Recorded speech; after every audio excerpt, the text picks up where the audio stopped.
ये खबर मानव रचना ऑनलाइन द्वारा प्रस्तुत की गई है। क्या दुनिया एक बार फिर ऐसे मोड़ पर खड़ी है जहां एक चिंगारी पूरे पश्चिम एशिया को आग में झोंक सकती है? अमेरिका के राष्ट्रपति डोनाल्ड ट्रंप ने ऐसा बयान दिया है जिसने दुनिया की चिंता बढ़ा दी है।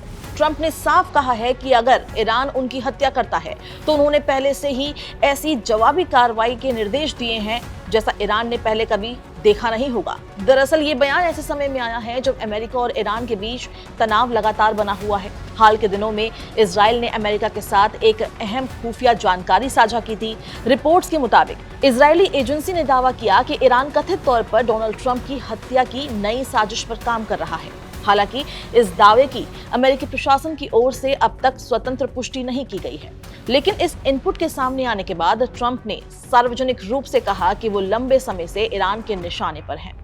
न्यूयॉर्क पोस्ट को दिए गए एक इंटरव्यू में ट्रंप ने कहा कि अगर उनके साथ कुछ होता है तो उन्होंने पहले से ऐसे निर्देश दे रखे हैं कि ईरान को ऐसा जवाब दिया जाए जैसे उसने पहले कभी नहीं देखा होगा। उन्होंने ये तक कहा कि अगर उनकी हत्या होती है तो ईरान पर बमबारी की जाए।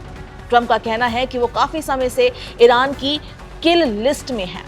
उन्होंने ये भी कहा कि राष्ट्रपति का पद हमेशा जोखिम भरा होता है, लेकिन वो वही कर रहे हैं जो उन्हें दुनिया के लिए सही लगता है।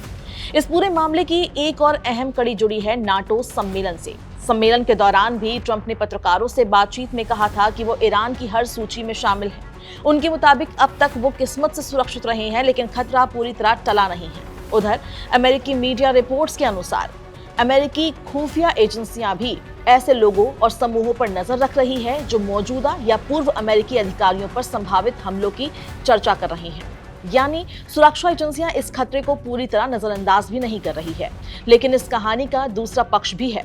कुछ अमेरिकी अधिकारियों का यह भी मानना है कि इजराइल की ये खुफिया चेतावनी ट्रंप के ईरान से जुड़े फैसलों को प्रभावित करने की कोशिश भी हो सकती है। यानी सवाल ये भी उठ रहा है कि क्या ये केवल सुरक्षा इनपुट है या फिर रणनीतिक दबाव बनाने की एक कोशिश। इसी बीच इजराइल और अमेरिका के बीच लगातार बातचीत भी जारी है। रिपोर्ट्स के मुताबिक ट्रंप और इजराइल के प्रधानमंत्री बेंजामिन नेतन्याहू के बीच हाल ही में फोन पर बातचीत हुई। दोनों नेताओं ने रणनीतिक समन्वय बनाए रखने पर सहमति जताई। इजरायली प्रधानमंत्री कार्यालय का कहना है कि ट्रंप ने नेतन्याहू को खाड़ी क्षेत्र में अमेरिका की हालिया गतिविधियों की जानकारी भी दी। वहीं नेतन्याहू ने संकेत दिया कि ईरान के खिलाफ लड़ाई अभी खत्म नहीं हुई है और जरूरत पड़ने पर आगे भी कार्रवाई हो सकती है। इसी बीच एक और चौंकाने वाली खबर सामने आई है। समाचार एजेंसी एपी के रिपोर्ट के अनुसार व्हाइट हाउस में जून महीने में आयोजित ट्रंप के एक सार्वजनिक कार्यक्रम पर कथित ड्रोन और स्नाइपर हमले की साजिश रचने के आरोप में 8 लोगों पर आतंकवाद और हत्या की साजिश के तहत मामला दर्ज किया गया। रिपोर्ट में कहा गया कि आरोपियों ने मई महीने से ही हथियार, गोला बारूद, ड्रोन, विस्फोटक, बॉडी आर्मर और संचार उपकरण जुटाने शुरू कर दिए थे। मामले की जांच जारी है और सुरक्षा एजेंसियां पूरे नेटवर्क की पड़ताल कर रही है। फिलहाल सबसे महत्वपूर्ण बात यह है कि इजराइल की ओर से साझा की गई कथित खुफिया जानकारी की अमेरिका ने अभी तक आधिकारिक पुष्टि नहीं की है।